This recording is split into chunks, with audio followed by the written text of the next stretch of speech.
Railway ने बनाई ऐसी तकनीक, पूरी रेल की पटरी बनी बिजली। अब अरब देश अपने पेट्रोल डीजल में लगाएंगे डुबकी। अब अरब देशों की बजने वाली है बैंड। रेलवे निकला तुर्की का भी बाप। रेलवे की इस तकनीक को देखकर हिल गया पूरा जापान। दोस्तों, भारत का रेलवे हर दिन रेलवे सेक्टर में अपनी कामयाबी का झंडा गाड़ रहा है। सस्ता से सस्ता और एडवांस टेक्नोलॉजी बेस्ड ट्रेन बनाकर रेलवे की दुनिया का बादशाह बन गया है। जहां एक ओर इसरो स्पेस में अपना तहलका मचा रखा है, वहीं दूसरी ओर जमीन पर रेलवे ने भूचाल ला दिया है। रेलवे के इस बढ़ते कदम को देखकर चीन, रूस, अमेरिका और जापान के होश उड़ गए हैं। भारतीय रेलवे इसरो को पीछे छोड़ ऐसी तकनीक विकसित कर डाली है कि पूरा का पूरा रेल की पटरी बिजली पैदा करेगी। भारत की इस तकनीक को देखकर अरब देशों के पैरों तले जमीन खिसक गई है। जापान भी हैरान है। एलन मस्क की तो बात ही मत पूछो। यानी भारत की इस दुर्लभ तकनीक ने पूरी दुनिया में बवंडर ला दिया है। भारत की दुर्लभ तकनीक महंगाई की भी कमर तोड़ेगी। रेलवे ने जो ये कदम उठाया है, इससे रेलवे का पूरा नक्शा ही बदल जाएगा। सबसे खुशी की बात तो यह है कि भारत ऐसा करके पूरी दुनिया में अपना नया कीर्तिमान स्थापित कर दिया है। अब एनर्जी सेक्टर में नई क्रांति आ जाएगी। हमारे भारत की किस्मत ही चमक जाएगी। प्रदूषण को लेकर वैश्विक स्तर पर जो चिंता का विषय बना हुआ है, उससे मुक्ति मिल जाएगी। यानी हमारी धरती को पुनर्जीवन मिल जाएगा, क्योंकि प्रदूषण इस कदर बढ़ गया है कि हमारी धरती पूरी तरह से घायल हो चुकी है। देखा जाए तो भारत की ताकत इतनी बढ़ गई है कि भारत हर सेक्टर में अपने कामयाबी का झंडा गाड़ रहा है। चीन, रूस, अमेरिका और जापान के नाक में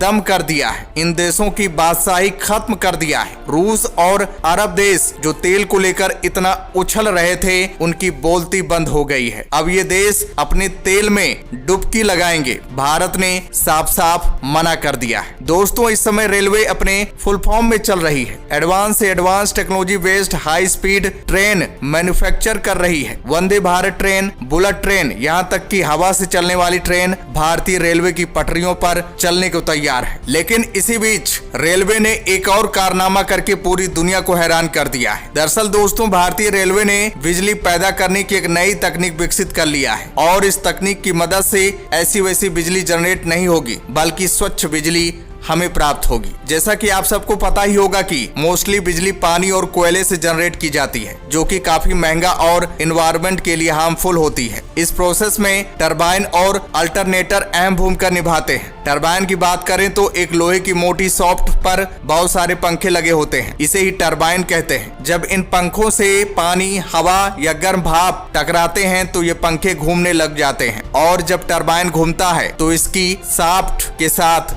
जुड़ी कुंडली भी घूमने लग जाती है और बिजली बनना शुरू हो जाती है। टरबाइन को हाथ से घुमाने पर बिजली नहीं बनेगी, क्योंकि इसे बहुत तेजी से घुमाना पड़ता है। वहीं अगर अल्टरनेटर की बात करें तो बिजली घर में जनरेटर, जिसका काम है मैकेनिकल एनर्जी को इलेक्ट्रिक एनर्जी में बदलना, के द्वारा बिजली का उत्पादन किया जाता है। जनरेटर के अंदर के भाग को ही अल्टरनेटर कहा जाता है। इसमें दो शक्तिशाली चुंबक होते हैं और चुंबक के मध्य एक कुंडली होती है, जिस पर तांबे के तार लपेटे हुए होते हैं। बिजली का उत्पादन अल्टरनेट के अंदर ही होता है। लेकिन रेलवे ने जो तकनीक विकसित किया है, वो इससे काफी हटकर है। इस तकनीक से हमें स्वच्छ बिजली मिलेगी और तो और काफी सस्ती बिजली पैदा होगी। दरअसल दोस्तों, भारतीय रेलवे ने तुर्की के नक्शे कदम पर आगे पैर बढ़ाया है। भारतीय रेलवे तुर्की का भी बाप बन गया है। दोस्तों, आपको बता दें, तुर्की में road side mini wind turbine install किए गए हैं। जब व्हीकल्स रोड पर आते जाते हैं तो उनकी स्पीड से जो हवा निकलती है, उसी से मिनी विंड टरबाइन चलते हैं और बिजली पैदा होती है। लेकिन भारत में सड़कों पर नहीं, बल्कि रेल की पटरियों के किनारे रेलवे ने ये मिनी विंड टरबाइन इंस्टॉल किया है। जब ट्रेन पटरियों पर हाई स्पीड से आती है तो हवा के झोंके से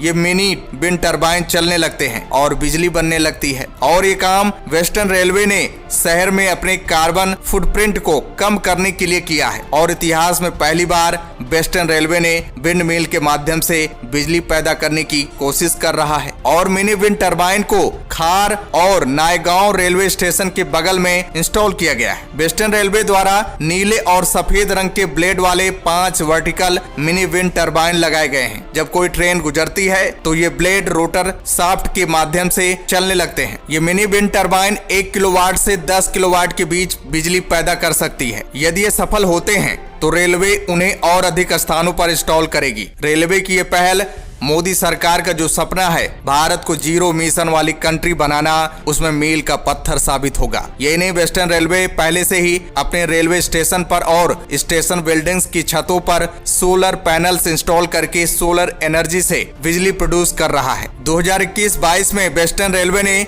सोलर एनर्जी का उपयोग करने के बाद 1.5 crore power consumption cost save किया है। साथ ही साथ वेस्टर्न रेलवे ने रिन्यूएबल एनर्जी के उपयोग से बिजली के बिलों पर 3 करोड़ से अधिक की बचत की है। यही नहीं, सोलर एनर्जी का उपयोग करके वेस्टर्न रेलवे प्रतिवर्ष 2711 मीट्रिक टन कार्बन उत्सर्जन कम करने में सफल। और तो डीजल के उपयोग में 10,82,000 लीटर प्रतिवर्ष की कमी से प्रतिवर्ष 10.04 करोड़ रुपए की बचत हुई है। दोस्तों, थोड़ा विंड मिल यानी विंड टरबाइन के बारे में भी जान लेते हैं। तो दोस्तों, आपको बता दें, विंड मिल एक ऐसी मशीन है जिसकी मदद से हवा के द्वारा बिजली पैदा की जाती है। ये मशीन विंड पावर को रोटेशनल एनर्जी में फिर इलेक्ट्रिक एनर्जी में बदलती है। विंड मिल हवा की स्पीड का उपयोग करते हुए बिजली प्रोड्यूस करता है। विंड मिल हवा से किस तरह बिजली पैदा करता है, ये विंड मिल की डिजाइन को देखकर आसानी से समझ सकते हैं। विंड मिल के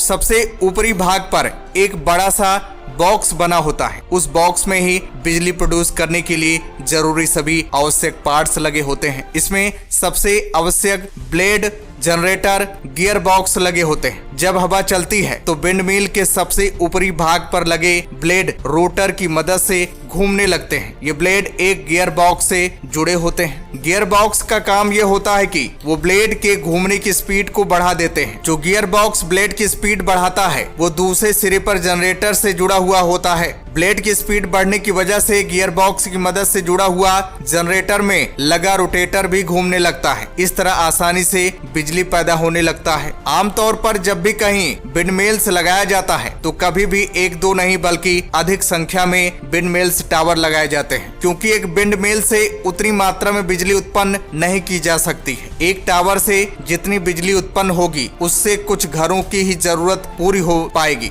इसलिए जब भी विंड मिल्स कहीं लगाया जाता है तो एक बड़े क्षेत्र पर ये लगाया जाता है ताकि इससे इतनी ज्यादा बिजली उत्पन्न हो जिससे कि एक पूरे शहर तक को बिजली की सप्लाई की जा सके। पवन चक्की कई छोटे बड़े पार्ट से मिलकर बना होता है। पवन चक्की में उपयोग किए जाने वाले parts blades, nacelle, gear box, shaft, generator, tower, the brake, the controller और बैटरी होते हैं। विंड मिल्स 2 प्रकार के होते हैं। पहला वर्टिकल एक्सिस विंड मिल्स, दूसरा हॉरिजॉन्टल एक्सिस विंड मिल्स। और दोस्तों, एक बात और आपको बता दें कि विंड एनर्जी को ही बिजली उत्पादन का भविष्य माना जा रहा है। इस कारण दुनिया के अधिकतर देश अब हवा से बिजली उत्पादन के क्षेत्र में तेजी से आगे बढ़ रहे हैं। भारत भी इसमें पीछे नहीं। भारत का पहला wind mills power plant 40 kilowatt का था। ये गुजरात के बेरावल नामक स्थान पर लगा था। वर्तमान समय में भारत में काफी संख्या में विंड मिल्स प्लांट्स लगे हुए हैं। ये काफी अधिक मात्रा में बिजली का उत्पादन करते हैं। आंकड़ों के अनुसार भारत में उत्पादित कुल